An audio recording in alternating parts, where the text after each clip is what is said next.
கவலைகளோடு பயணிப்பது ஒரு முஸ்லிமினுடைய அழகல்ல.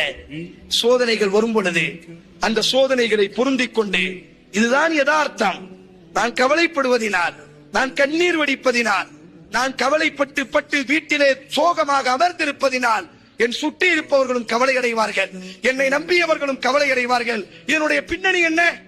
இப்ராஹிம் பின் அதுகம் பெரிய ஒரு அறிஞர் நடந்து செல்கிறார். ஒரு வாலிபன் கவலைப்படுகிறார். கேட்டார், ஓம் எதற்காக வேண்டி கவலைப்படுகிறார்?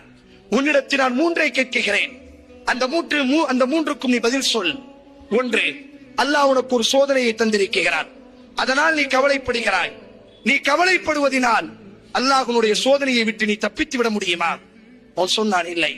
நீ கவலைப்படுவதினால் அந்த சோதனை உன்னை தீண்டாமல் இருந்து விடுமா? இல்லை.